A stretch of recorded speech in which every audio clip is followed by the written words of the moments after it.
네, 안녕하세요. 대림성모병원 김성원 원장입니다. 저는 20년째 유방암을 치료하고 있는 외과 의사고요. 환자분들께 유방암에 대해서 안내하고 또 유방암의 경각심을 올리는 핑크리본 캠페인을 함께하고 있습니다. 제가 쓴 책, 유방암 희망 프로젝트라는 책이 옆에 놓여 있는데요. 일부를 발췌해서 이야기 드리도록 하겠습니다. 오늘은 그 첫 번째 시간으로 유방암의 증상, 대부분 이제 찌릿찌릿한 통증을 많이 느끼시는데 유방암의 증상에 대해서 이야기해 보도록 하겠습니다.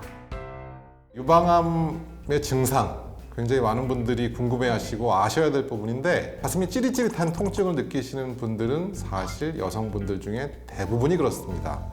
제 외래를 찾아오시는 여성분들 중에 99%는 가슴이 아프다, 유방에 통증이 있다라는 느낌으로 오시게 되는데, 특히 그런 찌릿찌릿한 전기가 오르는 통증들은 유방암의 증상이 아닌 경우가 대부분입니다. 그렇기 때문에 유방 통증이 있다고 해서 반드시 유방암이라는 걱정을 하실 필요는 없겠습니다. 유방에 혹이 만져지는 경우, 멍울이 만져진다라고 얘기하시는 경우가 상당히 많은데, 사실 유방에 혹이 만져지는 경우 중에 대부분은 양성, 암이 아닌 좋을 양자입니다. 그래서 좋은 혹인 경우가 많다는 것이고요. 하지만 유방에 혹이 만져질 경우에 우리가 꼭 의심해야 될 것은 유방암이겠죠. 그래서 자가검진을 하시다가 혹은 세신사 분들에게 몸을 맡기셔서 혹은 마사지를 하는 도중에 뭐가 만져진다면 반드시 지체하지 마시고 병원을 찾아오셔야 되겠습니다. 유방암의 또 중요한 증상 중에 유두에서 분비물이 있는 경우입니다. 보통 우윳빛 분비물이나 혹은 말감 분비물은 사실 여성분들에게 상당히 흔하게 보입니다. 하지만 이런 색깔이 아니고 피가 섞인 분비물이거나 혹은 갈색 분비물이 나오는 경우, 혹은 노란색 분비물이 나오는 경우에는 이 역시 유방암의 증상일 수 있기 때문에 반드시 병원을 찾으셔야 되는 이유 중에 하나이겠습니다. 유방암이 진행될 경우에 유두, 특히 유두 아래에 암이 있게 되면 바로 위에 있는 유두를 이렇게 줄로 당기는 것 같은 그런 모양새가 일어납니다. 그래서 볼록 튀어나와 있던 유두가 갑자기 속으로 함몰되는 그런 증상을 나타내는데, 이 경우도 역시 유방암을 의심해야 되는 증상이고요. 특히 혹이 만져지면서 유두가 함몰되는 경우라면 유방암일 가능성이 상당히 높습니다. 하지만 우리가 선천적으로 유두가 함몰되어 있는 여성들도 상당히 많은데, 선천적인 함몰인 경우에는 이 경우에는 유방암의 증상이라고 보기는 어렵겠죠. 우리가 유방암의 증상 중에 여러 가지 증상들이 있지만, 유방의 피부의 변화 혹은 유방 피부 위쪽으로 뭔가 자라고 있는 경우도 유방암을 의심해 볼 수 있습니다. 피부가 귤껍질처럼 변한다든지 혹은 피부 위에 뭐가 자라는 경우에는 유방암의 증상일 수가 있고요. 하지만 잘생기는 뼈두락지나 혹은 비지옥 같은 것들이 피부 어디에나 생길 수가 있기 때문에 유방에 그런 것들이 생긴 경우에는 당연히 쉽게 치료할 수 있습니다. 하지만 평상시에 보이지 않던 것들이 만약에 보인다면 역시 지체 없이 병원을 찾으시는 것이 좋겠습니다. 우리가 자가검진을 하게 되는데, 자가검진의 제일 첫 번째 단계가 거울을 바라보고 양쪽 유방이 대칭인지를 바라보는 것입니다. 물론 양쪽 가슴이 똑같이 생긴 여성은 없죠. 귀신만 좌우가 같다고 얘기하는데, 양쪽 가슴이 그래도 어느 정도의 밸런스를 맞추고 있었는데 어느 순간 갑자기 한쪽이 커진다거나 혹은 처진다거나 혹은 갑자기 유두가 위로 올라간다거나 하는 이런 것들이 결과적으로 유방 내에 혹이 있고 그 혹이 자라면서 유방의 모양을 뒤틀어서 생기는 변화인 것입니다. 그렇기 때문에 유방의 좌우 대칭이 깨지는 경우라면 이 역시 병원을 꼭 방문하셔야 되는 이유가 되겠죠. 유방의 피부가 빨개지고 또 손으로 만져보면 따뜻한 느낌이 나고 또 피부가 귤껍질처럼 변하는 증상들이 있는데, 사실 이런 경우에 대부분의 환자분들 혹은 심지어는 유방암을 전공하지 않은 분들께서는 염증이라고 오인하는 경우가 많습니다. 근데 유방암의 종류 중에 굉장히 예후가 안 좋은 유방암인데, 이 경우는 염증성 유방암이라는 종류가 있습니다. 마치 염증처럼 보이지만 사실은 유방암이 매우 심하게 진행이 돼서 유방의 피부까지 변화를 일으키는 그런 증상이 있는 것입니다. 그렇기 때문에 피부에 염증이 있는 것 같다라고 생각하셔서 단순히 항생제만 한 달쯤 복용하시다가 치료 시기를 놓치는 경우도 간혹 있습니다. 그렇기 때문에 반드시 염증이라고 의심되는 경우에도 유방외과 전문의를 꼭 찾아오셔야 하겠습니다. 사실 대부분의 유방암은 증상이 없습니다. 80% 이상의 유방암이 증상이 없다는 것이 중요한 부분이고요. 환자분들이 이제 증상이 없으니까 병원에 안 오셔요. 그러다가 통증이 생기면 병원에 오십니다. 하지만 유방암의 증상은 통증이 아니고 증상이 없는 경우가 대부분이기 때문에 반드시 40세 이상의 여성의 경우에는 1년에 한 번씩 유방 촬영, 그리고 만약에 치밀 유방인 경우에는 초음파를 같이 시행하는 것이 유방암을 조기에 진단할 수 있는 방법이라고 하겠습니다.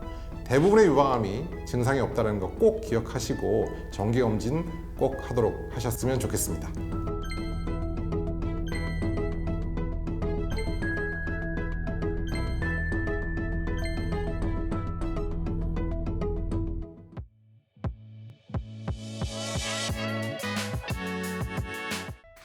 유방암만큼 환경적인 요인에 대해서 영향을 받는 그런 질환이 사실 없습니다. 특히 먹는 것이 유방암과 관련이 상당히 있습니다.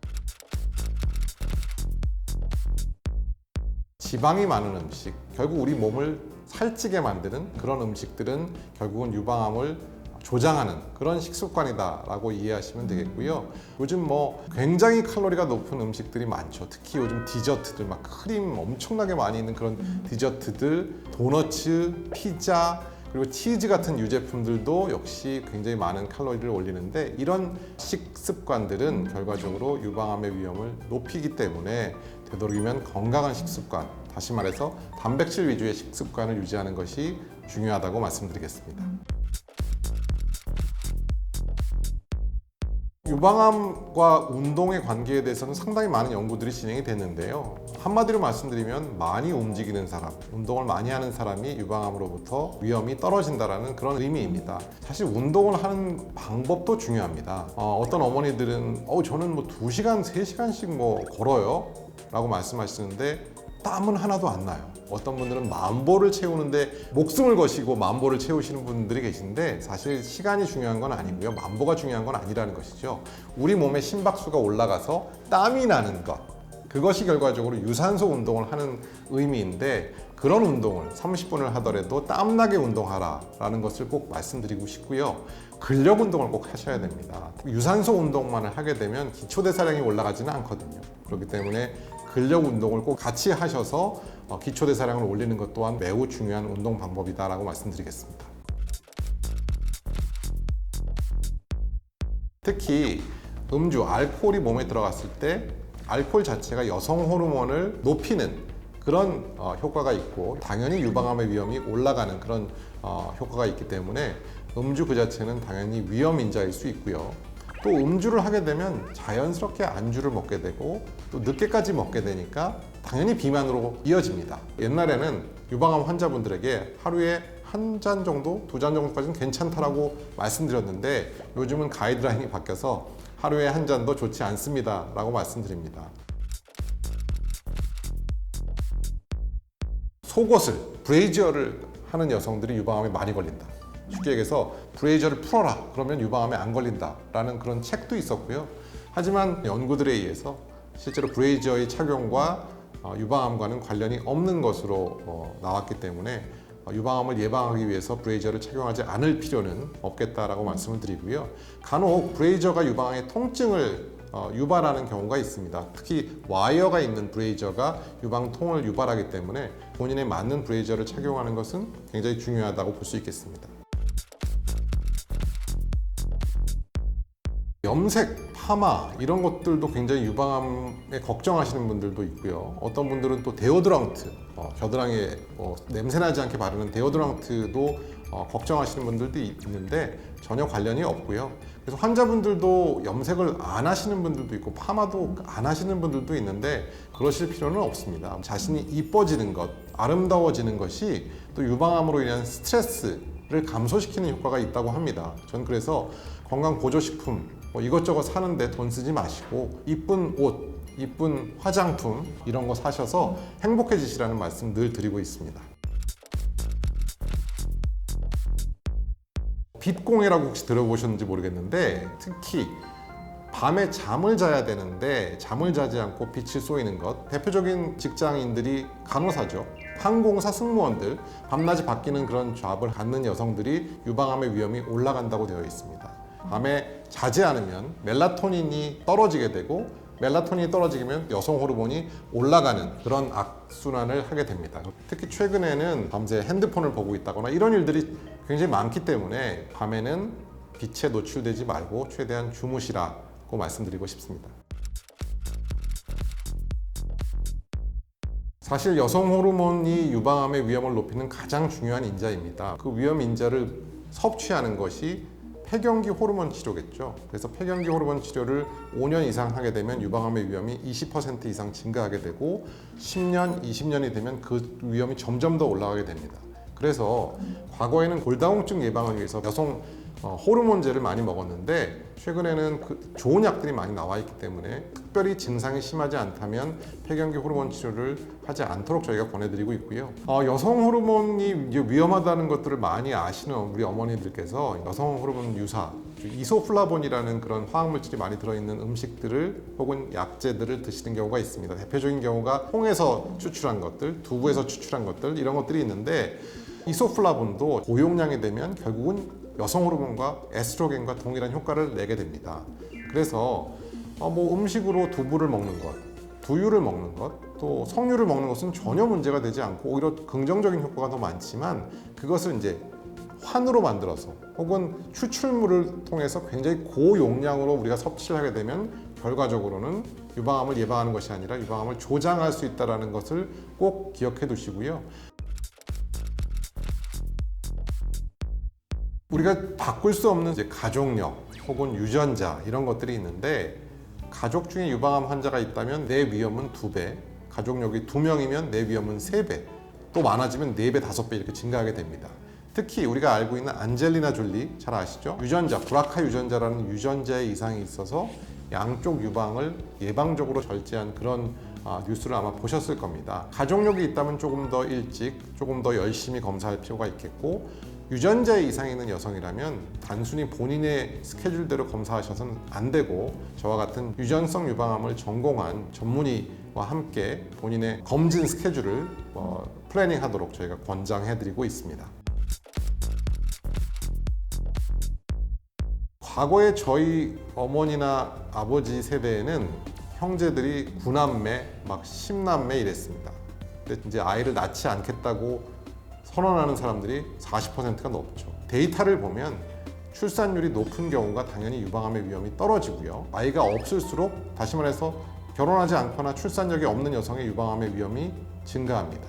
그렇기 때문에 제가 20년 전에 공부할 때는 1년에 약 3,000명 정도의 유방암 환자가 발생을 했는데, 요즘은 1년에 약 3만 명 정도의 유방암 환자가 발생하고 있죠. 앞으로 10년, 20년 뒤면 그게 4만, 5만 명이 될 가능성이 굉장히 높습니다. 이런 위험을 감수하기 위해서는 자가검진 하시고, 또 조기 진단을 위해서 정기검진 게을리하셔서는 안 되겠습니다. 가슴에 무슨 문제가 생겼을 때, 뭐가 만져지거나 혹은 증상이 나타났을 때 어느 병원을 가야 하나, 굉장히 현실적인 질문이지만 2명 중 1명, 반 이상은 어떤 병원에 가야 할지를 모르겠다라고 답변을 했고요. 내과, 산부인과, 영상의학과, 또 외과, 유방외과 등등 요즘 사실 유방 검진을 안 하는 과가 없을 정도로 많은 곳에서 유방암 검진을 하고 있는데, 그 중에서도 유방분과 전문의를 가지고 계신 선생님이 유방암을 제대로 전공하신 선생님이라고 할 수 있겠죠. 그렇기 때문에 유방분과 전문의를 소지하신 분인지를 잘 확인해 보고 병원을 찾아가는 것이 중요하겠습니다. 유방 관련된 검사는 사실 많지 않습니다. 기본적으로 의사가 유방을 눈으로 보고, 그 다음에 손으로 만지면서 뭔가 만져지는 것이 있는지 확인해 보고, 그리고 이제 검사에 들어가게 됩니다. 유방 촬영은 아마 해보신 분들은 알겠지만, 이렇게 가슴을 꾹 눌러서 유방을 엑스레이로 투과시켜서 찍는 방법을 유방 엑선 촬영 혹은 맘모그램이라고 얘기를 하고요. 유방 초음파는 좀 어두운 방에 들어가서 누워서 젤리를 바르고 유방을 이렇게 꼼꼼히 보게 되는 초음파라는 방법으로 보게 되는 두 가지 방법이 가장 중요한 방법이겠습니다.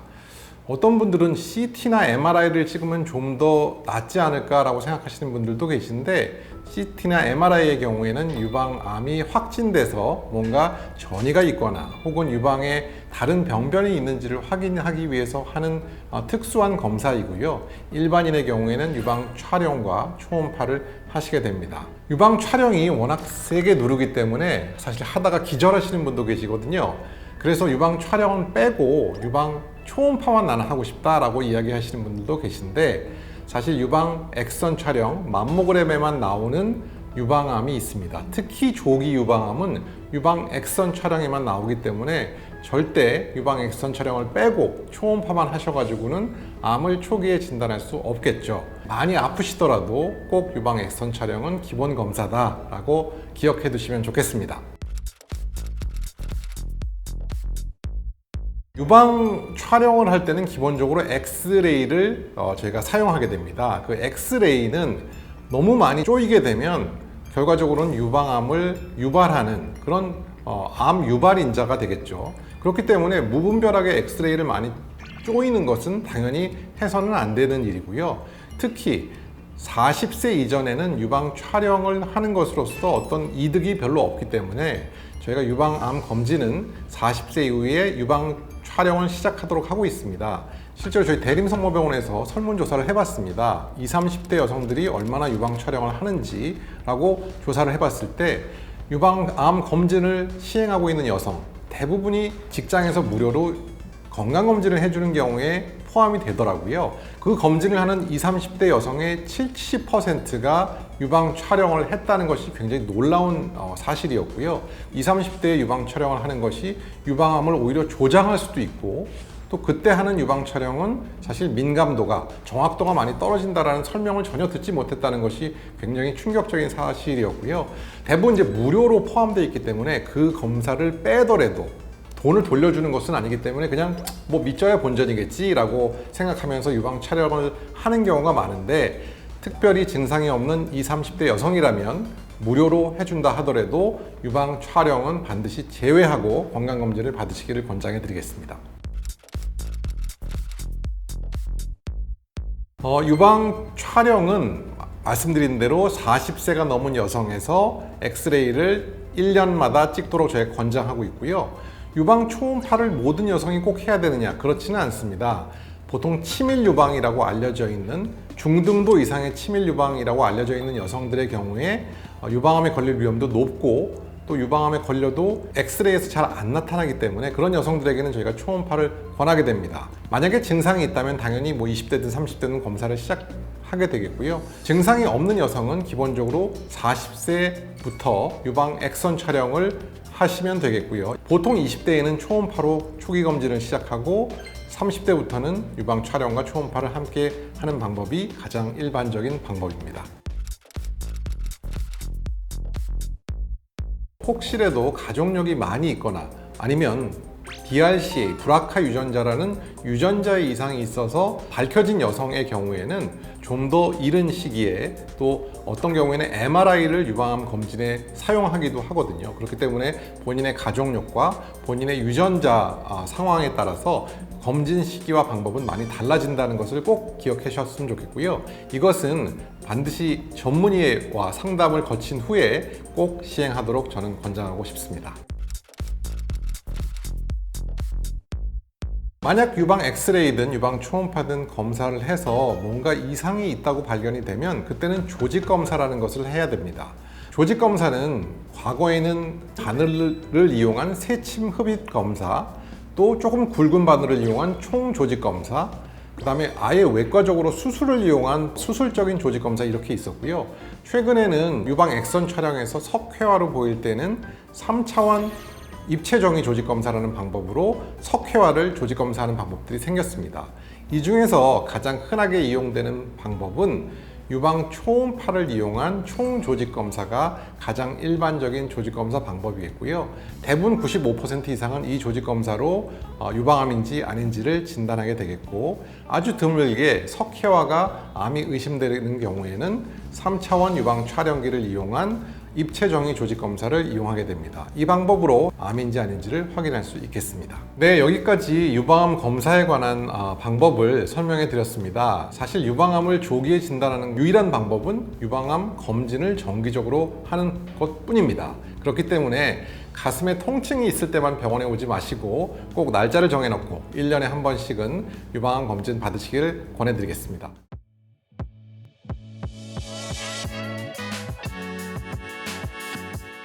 유방암이 재발하는 이유에 대해서 많은 분들이 물어보시는데, 신진대사가 활발해진다고 유방암이 재발하는 것 전혀 아니고요. 면역력이 떨어진다고 유방암 재발하는 것 전혀 아닙니다. 면역력이 떨어져서 만약에 유방암이 걸린다면 에이즈 환자 아시죠? 에이즈라는 후천성 면역 결핍증인데, 에이즈 환자들은 결국 유방암으로 돌아가셔야 되겠죠. 하지만 에이즈 환자들은 유방암이 많이 걸리지 않습니다.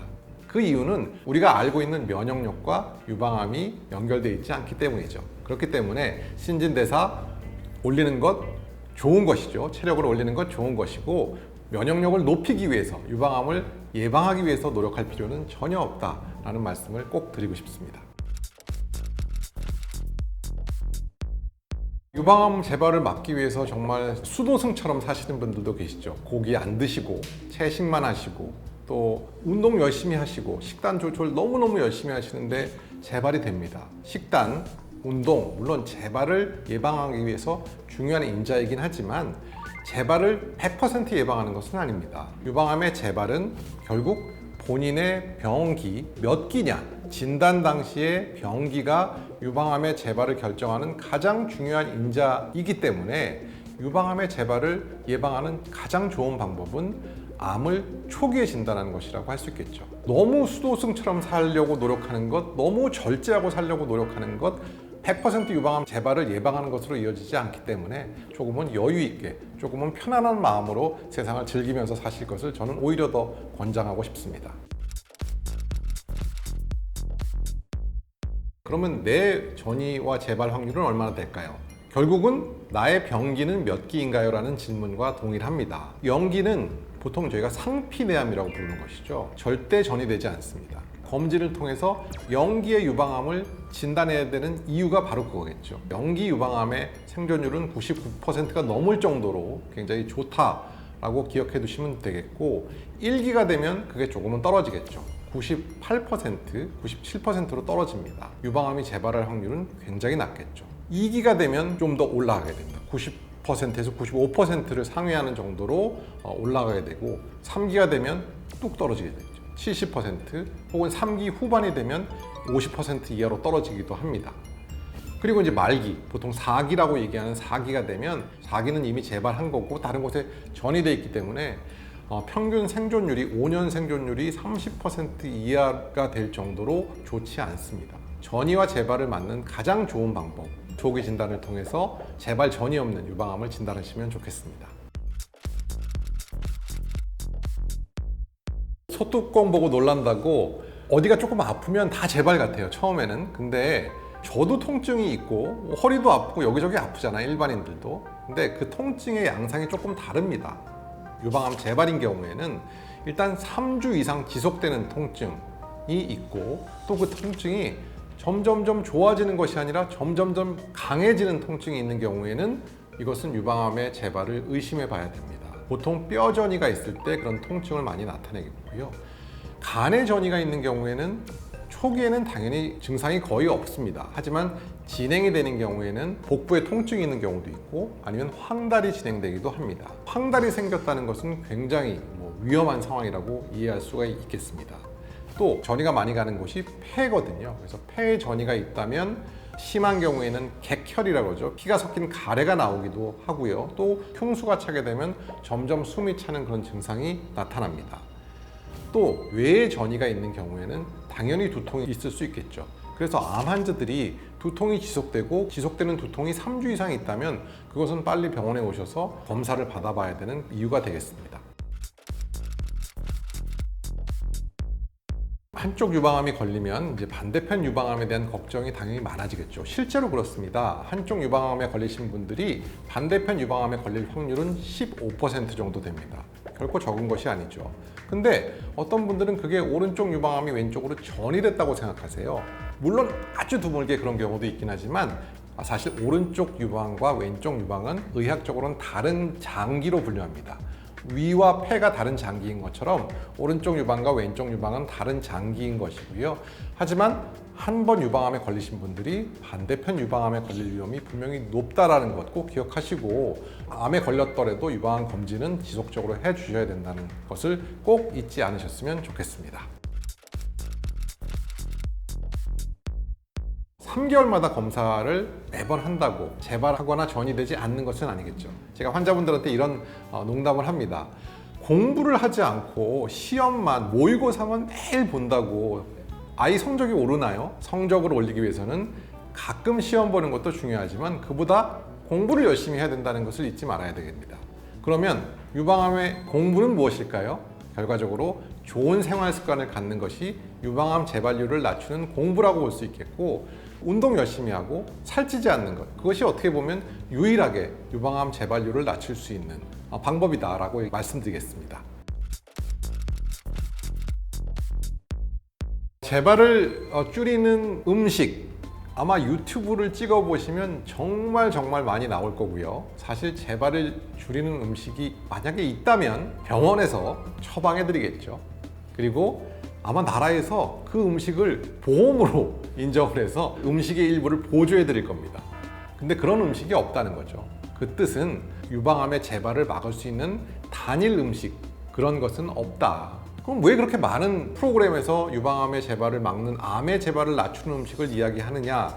결국은 예능입니다. 그것은 건강과 관련된 예능이라는 것을 잊지 마시고 제가 지금 말씀드린 대로의 식습관을 갖도록 노력해 주시면 좋겠습니다. 첫째, 절대 많이 드시면 안 됩니다. 소식하는 것이 유방암 재발을 위해서 굉장히 중요하겠고요. 또 둘째, 비만에 이르는 음식, 우리가 모두 다 알겠죠. 뭐 케이크를 많이 먹는다, 아이스크림을 많이 먹는다, 설탕을 많이 먹는다, 혹은 면류를 많이 먹는다, 이렇게 비만하게 하는 음식들을 되도록이면 적게 먹는 것이 중요하겠습니다. 또 기름기 많은 음식, 몸에 좋지 않다는 것들은 아마 모두 다 알고 있을 거예요. 삼겹살 혹은 대창 같은 데도 굉장히 많은 기름기가 있거든요. 그래서 그런 음식들을 좀 멀리하고 되도록이면 안심이라든지 혹은 닭 가슴살이라든지 이런 조금 건강한 것들을 많이 섭취하도록 저는 권장을 드립니다. 하지만 제가 방금 권장드리는 음식들이 대부분 그렇게 맛있는 음식은 아닙니다. 막 2+ 꽃등심 같은 것들이 우리의 식욕을 자극하는데, 혀가 행복하면 몸이 고생합니다. 건강한 음식을 너무 굶었다가 폭식하는 이런 것들은 좋지 않고 세 끼를 골고루 나눠서 드시기를 권장해 드립니다. 그리고 몸을 움직이셔야 됩니다. 우리가 건강한 음식을 아무리 많이 먹더라도 몸을 움직이지 않는다면 절대 건강해질 수 없겠고요. 체력을 올리는 것은 유일한 방법은 유산소 운동하고 근력 운동하시는 것이죠. 그래서 그것이 유일한 재발을 막는 방법이다라는 것 꼭 명심하셨으면 좋겠습니다. 네, 이번 시간에는 듣기 싫은 끔찍한 단어죠. 유방암 재발을 막는 방법에 대해서 알아보았습니다. 꼭 생활습관 실천하시고 유방암 재발 예방하셨으면 좋겠습니다. 감사합니다.